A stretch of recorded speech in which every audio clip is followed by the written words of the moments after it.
Baik, Bismillahirrahmanirrahim. Assalamualaikum warahmatullahi wabarakatuh. Selamat siang, saudara sekalian. Di sini kami dari kelompok 3 yang mempresentasikan mengenai Integration Protection System untuk deteksi serangan SQL injection di mata kuliah keamanan komputer.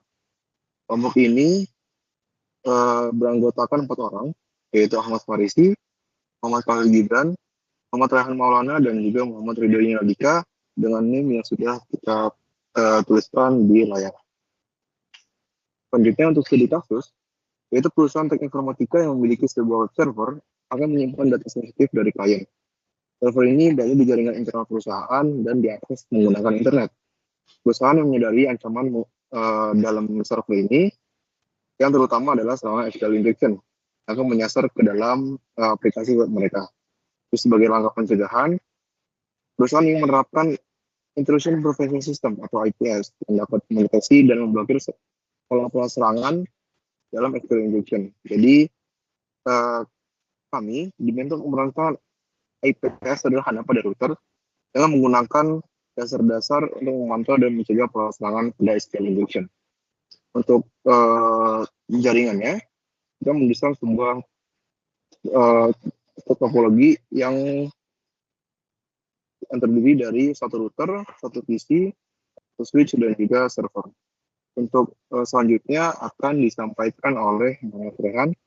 Silakan. Baik, dalam topologi ini terdapat 4 komponen utama, di mana ada router, ada switch, ada server, dan ada PC. Di mana router berfungsi sebagai penghubung antara jaringan LAN dengan jaringan lain, misalnya internet.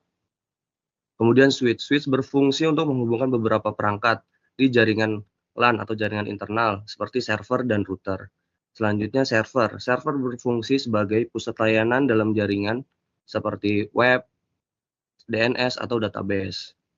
Kemudian PC adalah perangkat pengguna yang dapat digunakan untuk mengakses layanan yang disediakan oleh server. Nah, selanjutnya untuk IP yang kami setting, next ya. Untuk IP router yaitu 203.0.1.13.1. Kemudian untuk router internal dengan IP 192.168.1.1. Untuk kemudian PC client public yaitu dengan IP 203.0.1.13.2 dengan default gateway-nya ke router public. Dan untuk web server karena dia terhubung dengan jaringan internal, maka IP-nya adalah 192.168.1.10 dengan default gateway-nya ke router internal. Oke, kemudian lanjut masuk ke konfigurasi IPS, di mana pertama-tama kita membuat akses control list atau ACL, dan kemudian menerapkan ACL ke interface router. Berikut konfigurasi lengkapnya.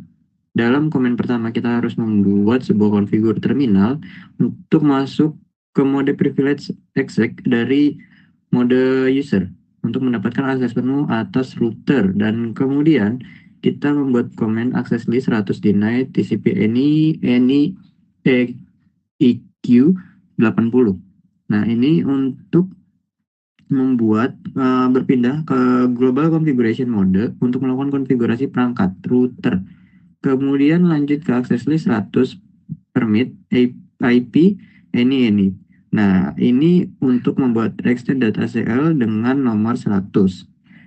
Kemudian deny TCP-nya menolak semua lalu lintas berbasis protokol TCP, dan any berlaku untuk semua sumber dan tujuan. Dan EQ80 yang tadi hanya memblokir lalu lintas yang menuju port 80.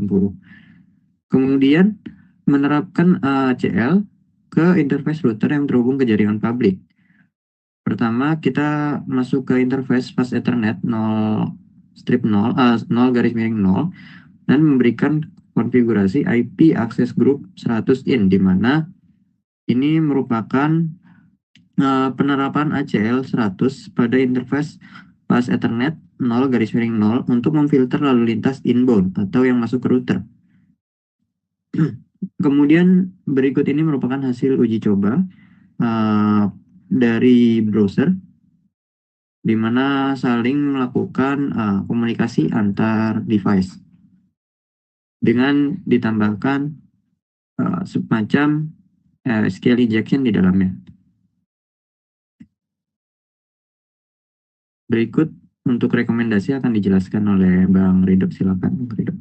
Oke, selanjutnya rekomendasi yang kami sarankan dari kelompok kami ada 3, yaitu yang pertama kita kembali integrasi dengan SIEM atau Security Information and Event Management, yaitu untuk menganalisis atau memberikan IDS semacam bantuan untuk lebih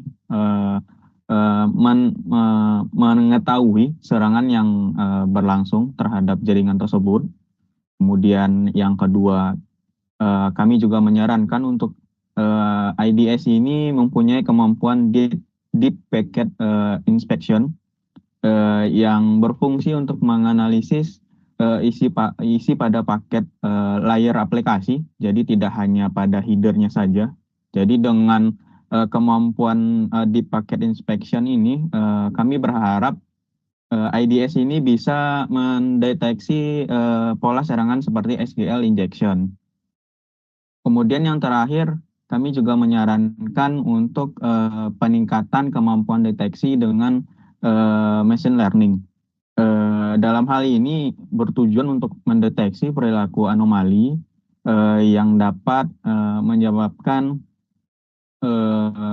kemampuan dari IDS sendiri untuk mengenali ancaman baru yang datang terhadap jaringan tersebut.